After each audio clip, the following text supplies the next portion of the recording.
This is the Gift of Gab podcast. I'm your host, Gabrielle, connecting you to the highest and flyest in the Mile High City. Follow me on all major platforms at the Gift of Gab 555. This episode is sponsored by the Ever Collection by K. Michael. Visit evercollection.nyc to get a pair of the flyest eyewear in the game. Tag me on social media in your eyewear for a shout out on the podcast. We hope that you enjoy the show.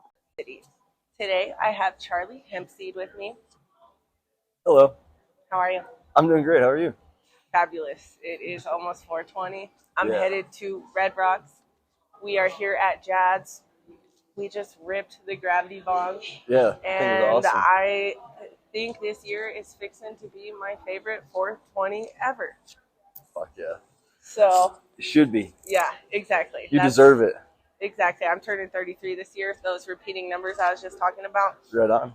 I'm excited. So, yeah. Tell me a little bit more about yourself and who you are. And yeah, man. My name's Charlie. I grew up in South Dakota, and I kind of got dubbed Charlie Hempseed because we'd get these old Mexican brick packs, and I'd grit the seeds out of them, and I'd go grow them, and then.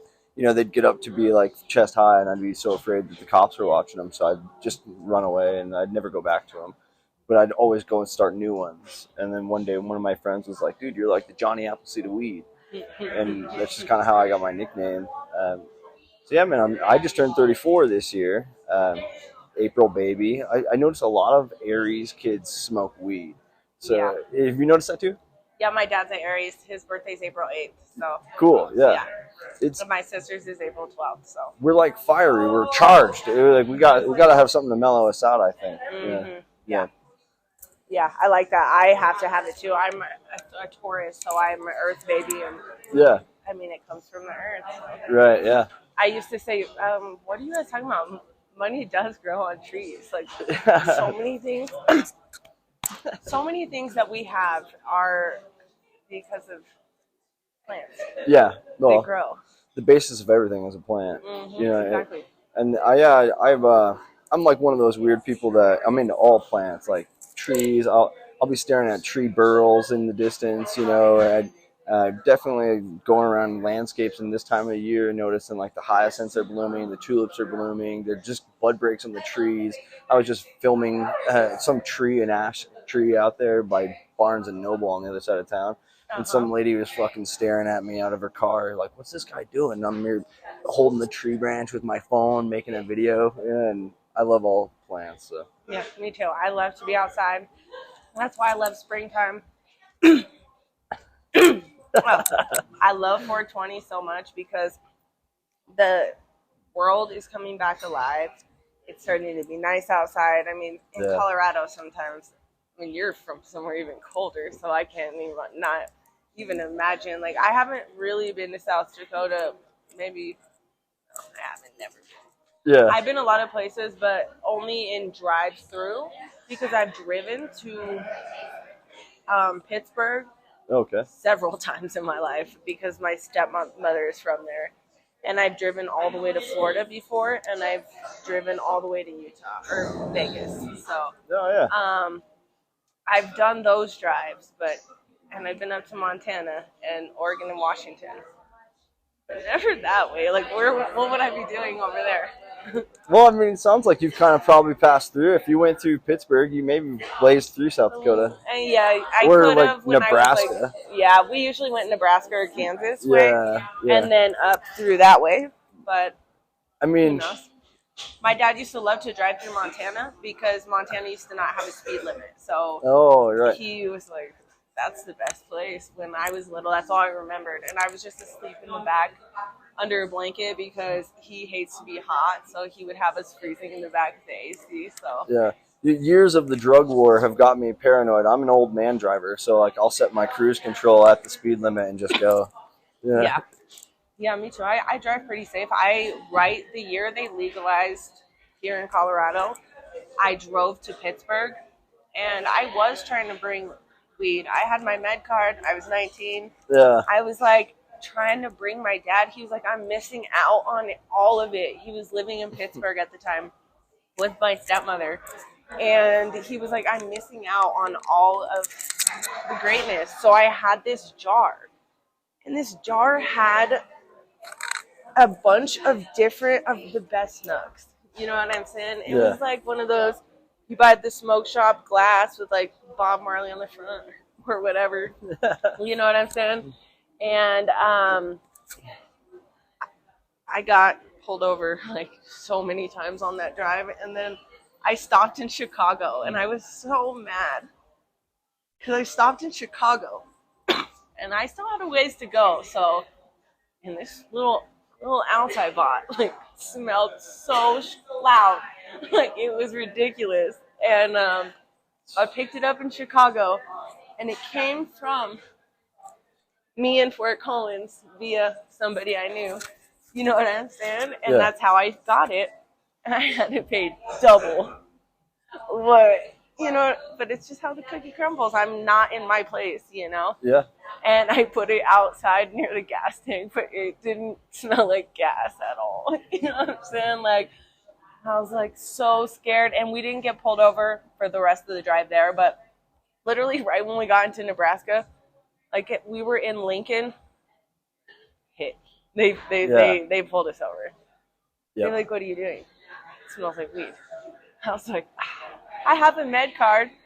They're like, get in my car. We're searching your car. And I had my little son. And it was so funny because we were on spring break going to see my dad. And he gets back to school. And he tells him, he's like, my mama, they were like, what was your spring break like? And he was like, I got to be in a cop car. Oh, he told his whole class.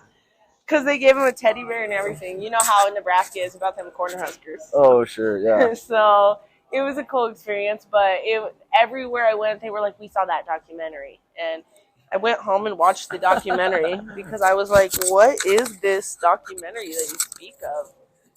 And they show people just walking around in the street shooting up drugs. And I was like, that's not what's going on here. But that's how they depicted it. And I was like, no wonder they kept pulling me over in every single state. Yeah. So on the way back home, I literally had 2 joints for a 24-hour drive and a little glass of, we were calling it moon juice, but it was like moonshine, apple juice, something like that his neighbor would drop off in his mailbox for him. And we got pulled over right when we hit the West Virginia border. And I had to swallow. I ate the 2 joints dry. I ate them and I chugged it with the moonshine because I wasn't the driver. I was in the passenger seat, so I had to take one for the team. And it was so dry. And I was like trying to swallow it while we're getting pulled over because I am not about to go through this again. I don't know what the laws are there. You know what I'm saying? Yeah. Nebraska, at least I have family from Nebraska. My mother is from Nebraska, so I know about what's going on there. And maybe I ate it, help. And I was cool while we got pulled over. And I actually told him, I was like, I'm about to call my uncle because he works for the police, like, academy or whatever. Or he went, like, to whatever. And I'm about to tell them that you are harassing me for my Colorado plates. There's nothing in my car. It does not smell like marijuana in here. And I was like, and you better leave me alone. Sure. And they left me alone. And about 30 minutes later, I was out. I was so fucked up from ingesting 2 joints and drinking a whole cup. Bet, yeah. It was ridiculous, but, I took them for the team. It was cool. I did what I had to do. I'm a ride or die. So tell me more about what brought you out here to the Jad's Cannabis Bar for us to meet in the first place and what you do. Yeah, well, last time I was out here, I met Brandon from Chiba Chews. So shout out to Chiba Chews.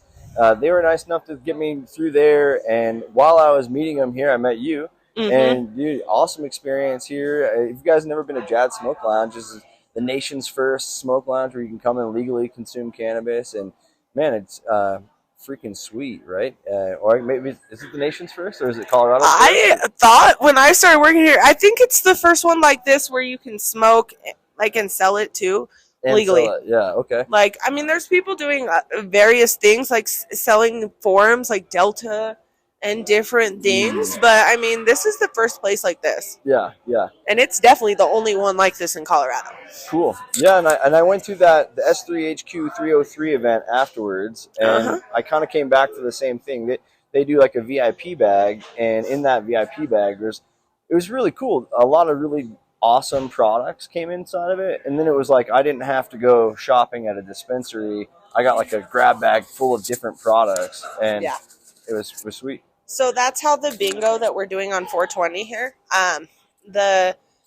It's like drag bingo. So the one that hosts it is a manager at a dispensary. So you get your ticket, and you don't get that grab bag here. You just you get your limits. How we work at Jad's, like a bar, a venue.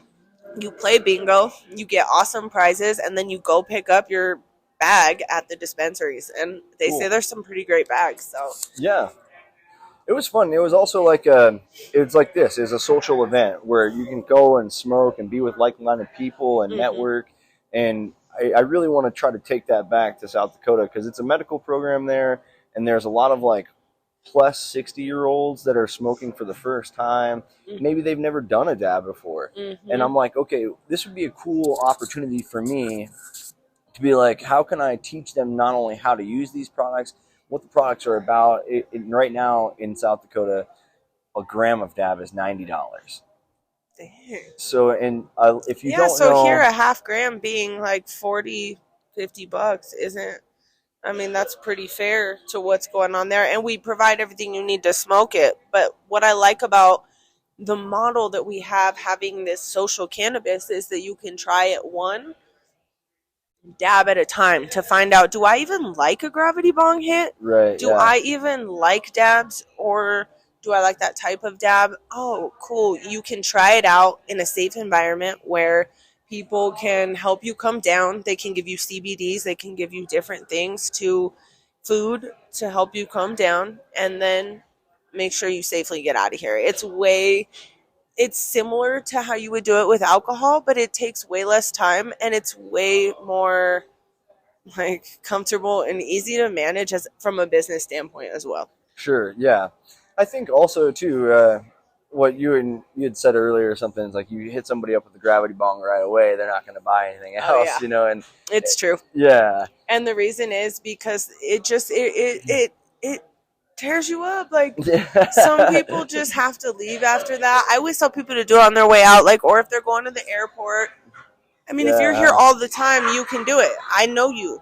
But if you're new, do you even want to do that? Or do you want to see how they do on dabs, And that's like where I think it would be cool to bring that kind of back to South Dakota, to these people who maybe have never had the chance to take a dab before. They don't want to buy a rig. Do I want to get into so much before even trying a dab for the first time? I know it costs so much money, and that's why I didn't used to dab very much. I just smoked blunts because while dabbing's cool, if you have children, eventually they're going to be teenagers and they're going to be seeking things out.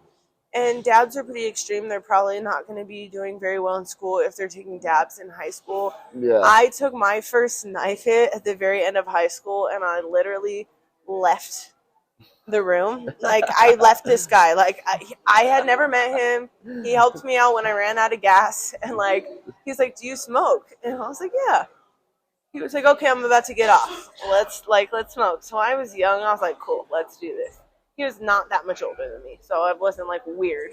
But we get there, and he's like, have you ever done a knife hit? And I'm like, no, what is that? I'm like, he shows it to me. I'm like, I don't do drugs. I was like, I only smoke weed, I told him. And he was like, oh, this is weed. It's like, what did he call it? Bubble hash is what he called it. And I was like, oh, okay. Even though I should have asked more questions because it was black substance. But anyways, it was weed. Now I know. But he was like heating up knives on the stove because this was in like the early 2000s. You know what I'm saying? And I was like, all right, cool. And he does it first. All right, cool. He blows out a cloud of smoke. Back to normal. I'm like, okay, cool. He's acting normal. And I do it, and I like just smoke weed at the time. And the only real hookup I have at this point in my life is my friend that sells me swag. So like I'm getting it for my budget at the time, at a great price for what I'm getting, so I can always smoke. And that's what I like, is consistency. I want to be able to have my all the time. So, that's what I like, is consistency. And he goes to the bathroom after I do mine, and I start to feel super high because I've never done something like that before. And I looked around and I was like, wait, he's in the bathroom? Cool, I'm out of here. And I just walked out his front door. And I didn't go back to that gas station for years. I was like, not gonna. And honestly, I probably wouldn't even remember what he looked like. Yeah, that's how dumb you are when you're young. Younger kids listening to this, don't do those things. Yeah, I definitely was hitting knife hits when I was in high school, and we'd get it like globs of resin and do like the resin, which is just so disgusting. Yeah, well, I used to scrape my pipe and like smoke it, and smoke out of some pretty weird things just to make it work. Because when my mom would find my pieces, she would break them and she would give them back to us inside of a bag, like broken, so that we had to like look at it. Well, like, Mom, you suck. And it wouldn't be like we could scrape it clean or anything. Like, no. In South Dakota, glass was coveted. You couldn't get glass. It was illegal until like 2 years ago.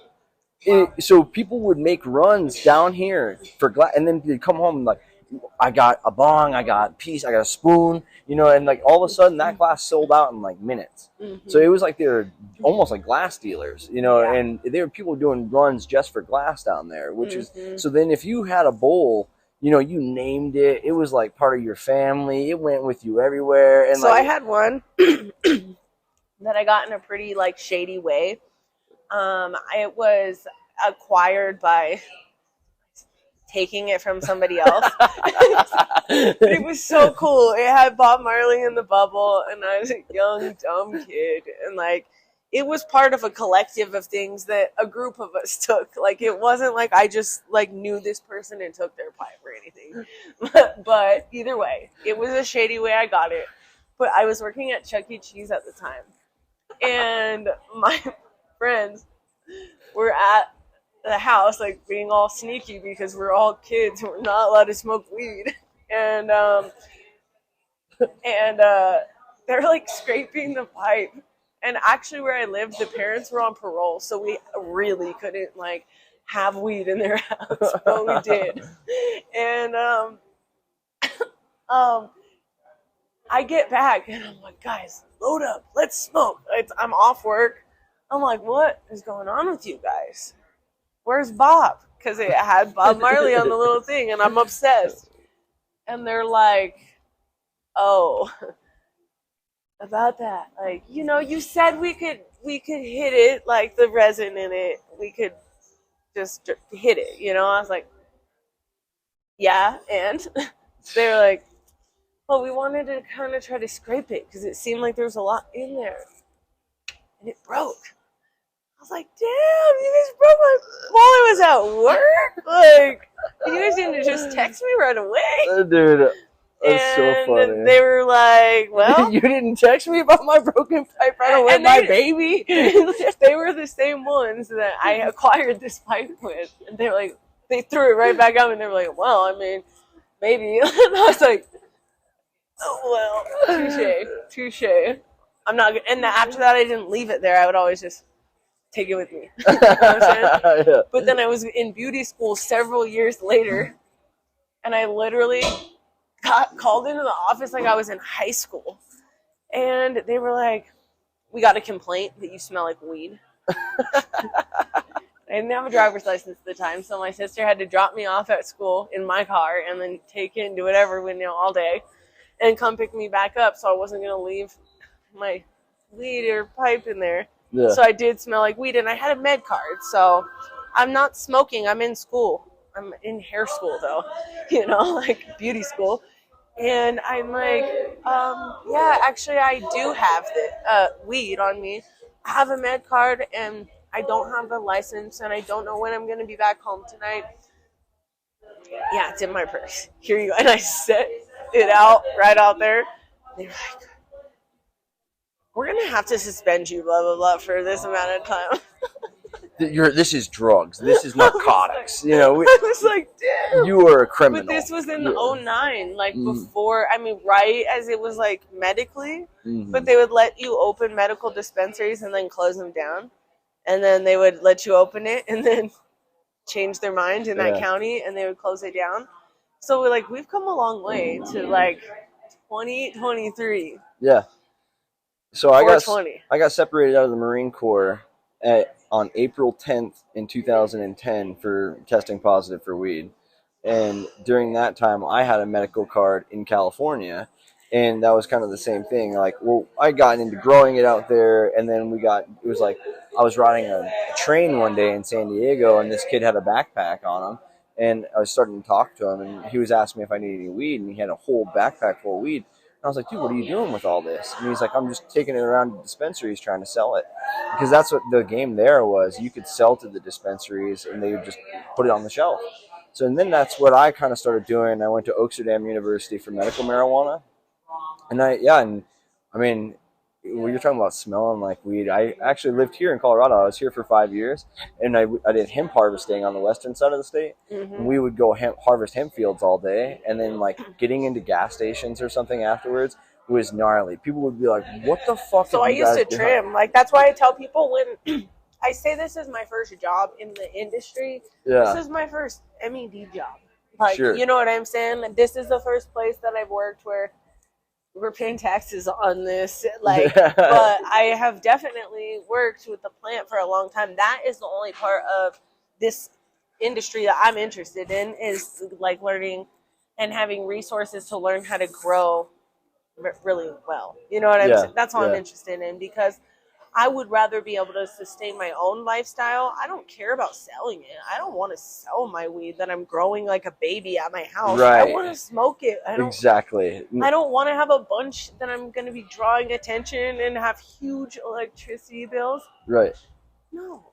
I want to garden. Like, you're on it. That's what I do. I'm allowed to do that, you know? So a lot of people just don't. They have different priorities. You know what I'm saying? And that is the only part about the legalization and the new age that I don't like as much is the underground is now heavily kind of regulated almost, you know what I'm saying? Because everybody's getting their weed regulated now, you know what I'm saying? And the quality is way down here on the actual flower.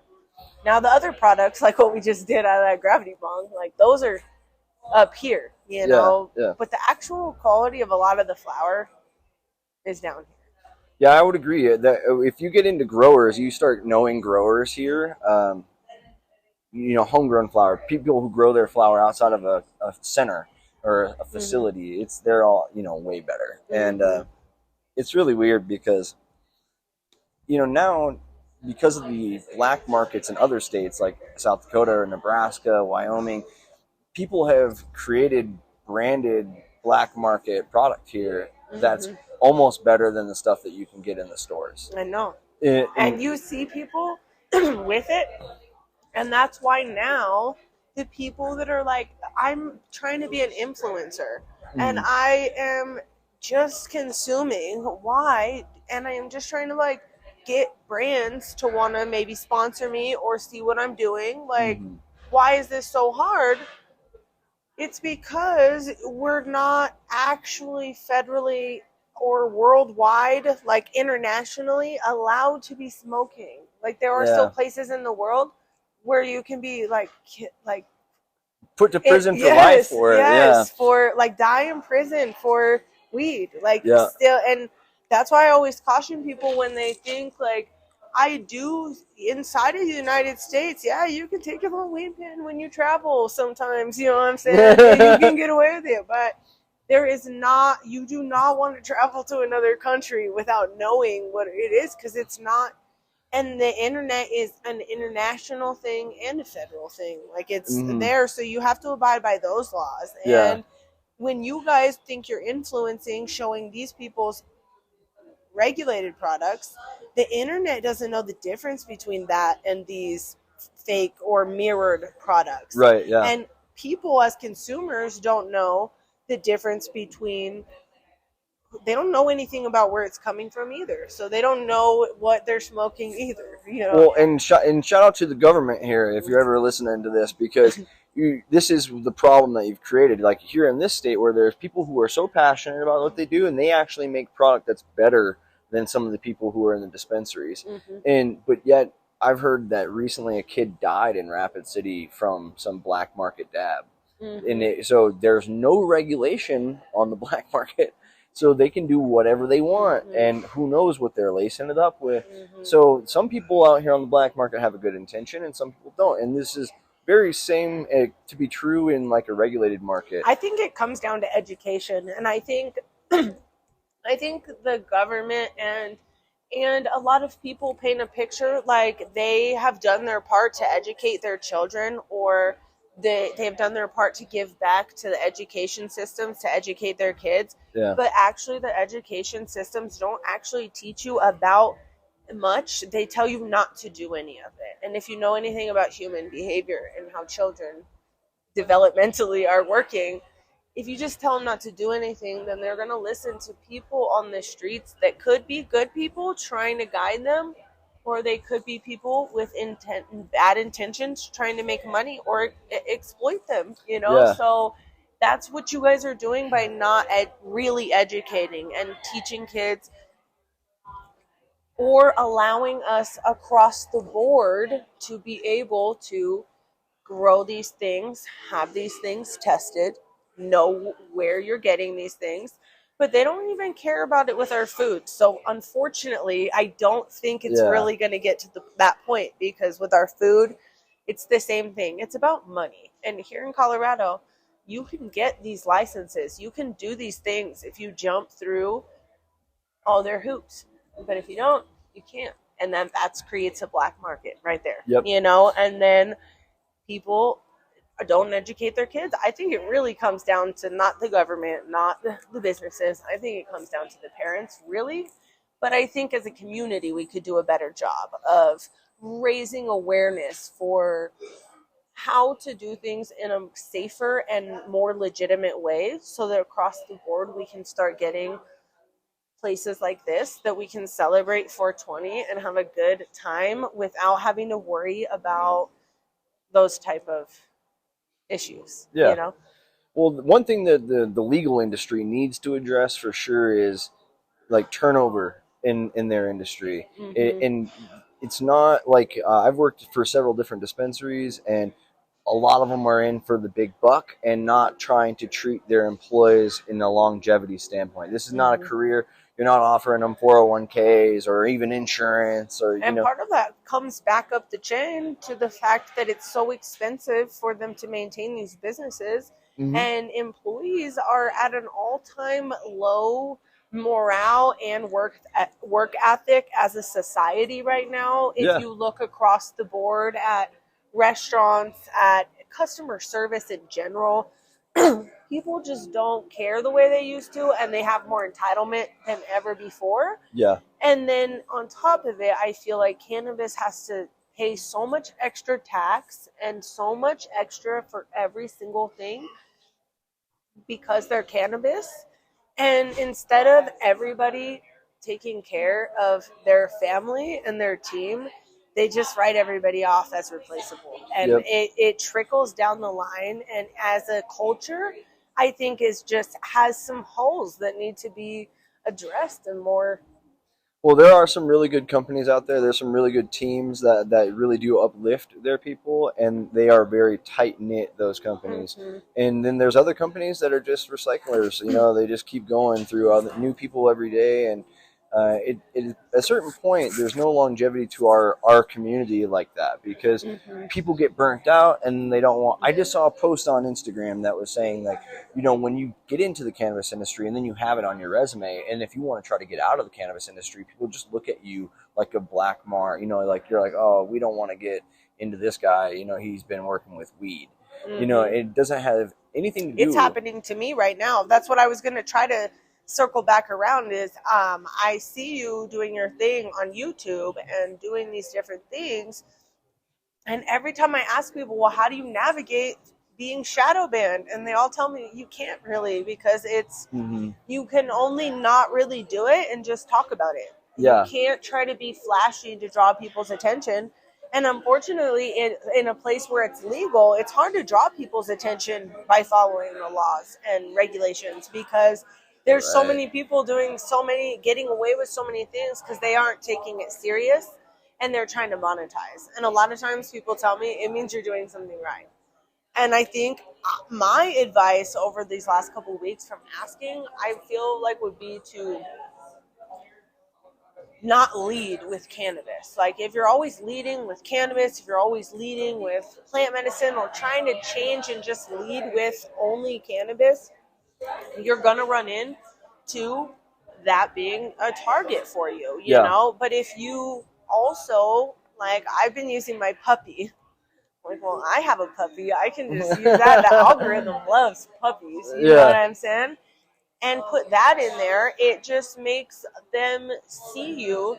You can say whatever you want with videos, you know? So that's my advice, is to try to get more creative and try to see what other hobbies and interests you have as a cannabis connoisseur, as a cannabis influencer, whatever you call yourself, a YouTuber, whatever you're trying to do. I feel like we'll get a lot further if we start trying to show people our funny side, show people like the workouts we do, the positive things that we try to give back to our communities, not just talk about, you know? Well, that's what you just said is it. I messaged you actually and said about start doing a short every day. And I've now, in the last 60 days, I've had more traction. Like I've halved my channel. I've doubled my channel, I should say. Okay.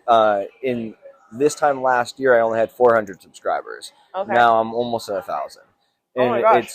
So by showing people my funny side, just by doing either a 15-second or a 60-second clip where I'm being high, being funny, like I saw some dude rolling sushi in the Midwest, and I made like a little 20-second clip about, I was like, where do they get these guys like rolling sushi in the middle of South Dakota, you know? Like, I was like, they're importing them. That's funny. And that went for like over 5,000 views. Whereas like if I do a really educational, this is how I made Rick Simpson oil off of my rosin pucks, and it was 30-minute long of how to, you could do it yourself, a couple hundred views, or maybe even 30 views or something, you know?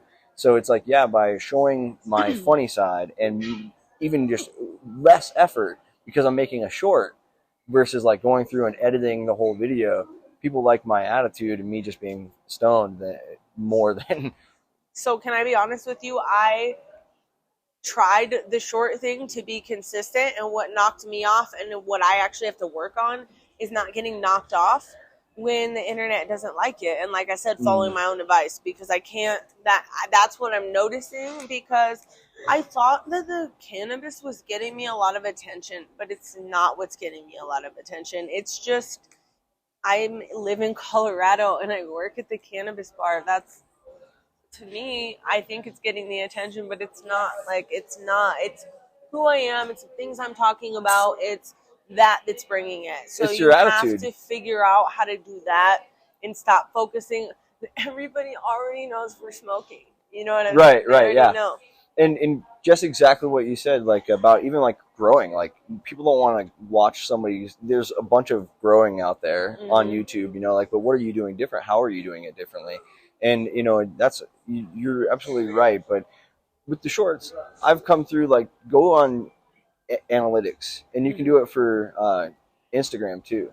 Yeah. So you can go on their analytics and find out what's trending. And then if there's like a popular audio that's gone on 1 million shorts or whatever, then you can redub that. And that's like what I did today with the Arnold Schwarzenegger. I've never seen anybody do that one though. And I just remember seeing the Arnold Schwarzenegger clip a long time ago. He was smoking the stogie, and I was like, that'd be fucking funny. Yeah. So that's now kind of like what I'll do is when I'm sitting there smoking by myself is like I'll scroll through the feed and I'll save things that are popular that I see people doing. And I'm like, okay, like I can remix this in my own little twist and then get it going.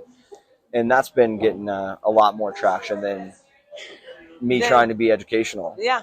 I like that. I like that. And I think that's what I'm going to try because when I am consistent, I do really well at anything I try to do. And during COVID, they kind of let you do whatever you wanted as long as you weren't talking about conspiracy stuff. So, like, as long as I wasn't voicing my stuff about that, which I have learned just in general in life not to talk about that stuff because, or just let people have their opinion and just be a listener about it instead of always giving my opinion because I have to love people that have that opposing opinion too, and I get through it, you know. So, well, dude, if you guys are, if anybody's listening to this and you're trying to be like a content creator, something you can keep in mind is don't be too concerned about like what you're creating. Like if you're passionate about something and you're like, man, I think people would watch it, just go for it. Press record, start filming yourself, and put it out there. And then listen to the feedback because like I've gotten people who said like that video sucks or I don't like that at all, and you can take it if you have less likes than likes, you know, that you can remove it, and they're like, okay, well that one didn't work, and I'm gonna go a different way with it. I'm gonna do something new and different, you know. So yeah. So how would you? What do you do differently from like Instagram to YouTube to shorts to actual videos? What kind of content have you noticed is better for each? Okay, yeah. So that's the other thing where it's like start a consistency, whether it's like once a week on Monday or if it's every day or whatever. But then I just kind of went like the opposite of like I kind of felt like, all right, I'm gonna open up this YouTube mouth and like start cramming down information. Mm-hmm. So I would post 3, 4 any time I can get a second to post, I'll make a video and post it, and that has led to a measurable amount of success. And okay. I think that in a sense it will piss off some people if you're getting on Instagram and you see this guy like 5 times in a day. Some people will like unfollow you, but you have to think about like the engagement. And if you hit 2 videos a day or 3 videos a day that 4 people send to their friends, you know, all of a sudden your videos are getting traction. New people are coming in and liking your page, and you're getting noticed by people that are noticing your consistency. Like just likes is not the best way to see, I feel, how you're going to go, especially if you are trying to do cannabis because of issues like getting shadow banned and issues like restrictions on your account or this or that. Like it says you're moved to the bottom. Like, yeah. Well, if I'm moved to the bottom, I'm already at a disadvantage for these statistics right here anyways. So yeah, it's all about making more because if you're at the bottom but you have more, most people are addicted to scrolling. So they get to the bottom. They still get there. A lot of people see your stuff because usually it's about triple to quadruple the amount of when I look at the insights of people that viewed it versus people that liked it, you know, and whatever. And it's like 3 to 4 times more people that don't even engage with it or do anything, but they still see it. They saw it. They just didn't push the button. Shadow banning, you know? So it's like, when you think of it that way, if you're doing that 3 or 4 times a day, over a month, it's going to grow. Well, also, and then engaging with other content creators. It's like I'm always trying to share somebody else's story or like somebody else's thing or get on somebody else's content and leave a comment. Because I understand as a content creator that when somebody likes my post and puts a comment on the post, even if it's just an emoji, that's going to help it in the algorithm. Mm-hmm. So then when I do that for you or any other content creator I know, and then they start sharing my posts, and then people who they have that I didn't have, now get it. You know, so was my idea with starting a podcast in the first place. I was like, well, I don't have a budget really, so I'm just trying to start something that I don't even know what it quite is yet. How am I going to get the word out to find out what I need, you know? Yeah. And I was like, well, a podcast can help you market, and then your guests, people can market, and it's much more valuable when I interview people that have the same interest in bringing people. Because some people just want to come on and to talk and chill, and they just don't really have much to say. And when you do too much of that, it does turn people off, you know? And you don't want to make spam. That's another thing that the internet also hates, is when your account at all seems spammy. Yes. At all, you know, because they don't want it to seem like you're trying to sell too much of anything, you know, that they might not be regulating. If I get somebody follows me or likes my post, and I'm engaged in my Instagram. So if somebody follows me, I usually follow them back, or I'll at least pull up their thing. But if I pull up your thing and you have 3 posts, I'm not gonna follow your account, because it's probably like you've had this account forever, but you have 3 posts.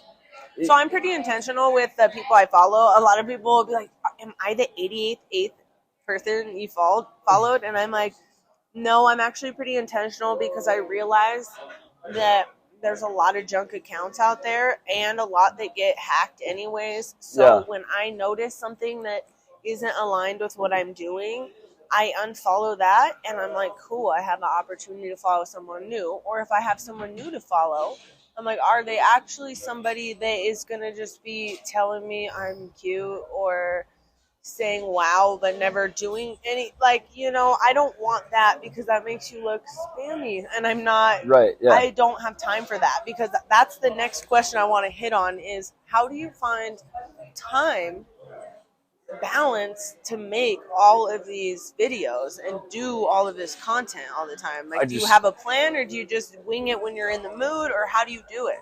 Yeah, no, that's a great question. Mostly it's me getting obnoxiously high in the morning with coffee. And like, so it's like my waking up. I don't sleep I'm bipolar, and I have mad insomnia. So I barely fucking sleep. So like 2 or 3 in the morning when I'm like, light bulb, like, oh, here we go, ready for the day. And I'll start smoking weed with coffee. And then I have a bunch of time before anything starts or opens, you know. So then I'm like, okay, well, cool, I'll make content.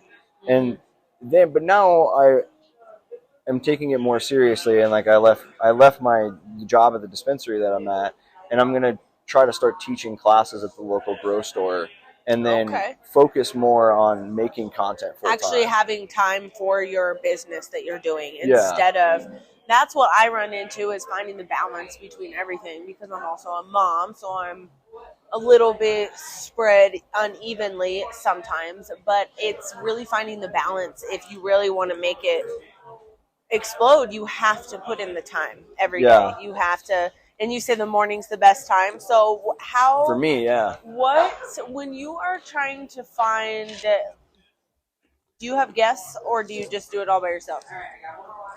Or do you just, sorry, I'm chewing on ice here. No, I just started a kind of a podcast thing. YouTube has a podcast, and I just basically started doing like Canon News and putting it on my podcast channel. And that's just me doing like a screen recording, basically, with news up and talking about the articles I've read. And I've gone to do like a couple different tours at companies. So I did Epic Remedy in Colorado Springs. I went through 3 grow facilities with Epic Remedy and 3 dispensaries with them. And I did a grow facility in South Dakota too. It's called Dakota Natural Growers. And so I've got to do a couple tours. I was hoping to lock on Chiba Chews, but mostly it's just myself. Okay. I like that, because I don't always want to be a one-man show, but right now I am, just because I want to just be able to really dive into really showing people what all these things I've learned. And I'm learning from other people, but honestly, orchestrating interviews, I was really impressed with how you are not even from here, and you were here on the 19th, like you said you would be, because that's been my biggest struggle with. I do a hybrid podcast where I sometimes bring guests and sometimes I just talk by myself, because I have not been able to secure consistent interviews with people consistently enough to be consistent enough on the podcast how I want to be. Yeah. You know, so I have to sometimes just get on there and give tips. And sometimes I don't want to have longer podcasts. It has to be condensed and shortened, you know? So because people don't want to listen for so long. So, that's how I kind of wing it between the two, because I do think I like bringing guests on that like to talk about stuff like us. Like, I like to talk about your business and stuff about you. But today we talked about a bunch of things that we have in common from of just viewpoints and things that Yeah. we've seen and tried to. And I like to have those kind of conversations, and it takes getting to know somebody a little bit more to really be able to cultivate those conversations, I feel like. Yeah. And one thing that you said earlier, though, is consistency. Mm-hmm. People do expect consistency, and even if it's just one time a week. If my buddy runs a barbecue shop on Western Colorado, and he's like, dude, on Wing Wednesdays, if I don't have my wing video out, they're like, where, people will be messaging them, FaceTiming them, like, hey, where's your fucking wing video, dude? Yeah. So they want to know. And then if you do annoy some people because you're posting out a bunch of stuff, you're gonna have a lot of people that like it. And then they're like, dude, I'm getting on to see Charlie Hempseed's shit, So like, what is he gonna do today? Yeah, and even the people that don't like you, they still will come back and check on you after they've unfollowed you. That's just how the world works. It's weird, but yeah. Do we need to cut this? Yeah, well, we will. We have about 10 minutes. So what I want to ask a couple questions. I would like to ask. You said you're from South Dakota, so you already did that. We talked about all this. What made you decide that you wanted to start doing this? Like, what did you do before, and how did you step out of that into more kind of, this sounds like you're in your purpose. So I like meeting people when they're already in it. Yeah. But I like giving hope to those that haven't quite figured out, how do I get from working at FedEx to being an influencer and making YouTube videos and doing things I love? Yeah, that's great. I always knew that it was like from a young age growing those plants. Like the first time I saw a marijuana plant, it stopped my heart. Like I knew that. And then also, I didn't realize it until I was working late stage debt collections. I was 23 and I had a cubicle busting at the seams with all these different plants. And a lady moved to the other side of the cubicle and she came through and I was telling her all about my plants. I was like, this is this. And she was just like, look at you. And I said, what? And she's like, you're smiling from ear to ear right now. And I was like, dang, like, I guess I am, and I was just like, man, I love these fucking plants, and these are just like plants in my cubicle. And I went home for lunch and I was smoking a bowl and I put on Arjon, the King of Cannabis. They did Strain Hunters documentary on YouTube. And I'm watching Strain Hunters, I'm smoking, and I'm like, dude, fuck that job. I'm not going back, man. I was like, I'm going to go to college. Like, I'm going to go to college for weed growing. Because I was telling my friends in South Dakota that I was in California and I had a medical car and I was growing weed. I was like, you guys, we could do this. Like, come down here. We'll be weed growers, bro. We could just sell it to the shops. And they're like, yeah, right, Charlie. Like, come back home and get a real job. So that's what I did. And I hated it. And so that day I signed up for college. And even during that strive for what I wanted to do, I was managing a vineyard here at Bookcliff Vineyards in Colorado. I did that for almost 5 years. And growing grapes was never my goal. It was just like a step, right? And I was able to grow weed there. So that's really where the YouTube channel took off, because I was able to grow and I was able to outdoor grow and I started making hash. And then it was just like, man, like I knew it deep in my core that like, this is what I want. It's not, I'm not going to leave one day and be like, I'm not in the cannabis anymore. Like this is what I'm going to do forever. And it's, if you know that, it doesn't have to be cannabis. You could want to chop wood for your life. Like whatever that is. And none of my family was supportive of it when I started. Like nobody in my family smokes weed. So it's okay to do something completely against the grain. Yeah. Because it makes you happy. Absolutely, yeah. Yeah, for sure. So tell people how they can follow you before we wrap up. Yeah, definitely. On YouTube, it's Charlie Hempseed. On Instagram, it's Charlie Hempseed. And I'll have everything linked below in this description. Awesome. Well, thank you so much for tuning in. Yeah, thank you for having me. Yeah, thank you for coming. I'm excited for our part 2 tomorrow. Oh, hell yeah. So tune into that. I will probably do a little bit more living tomorrow because, it's the big day. Yeah. But thank you for tuning in. And as always, stay safe, stay high, and stay fly.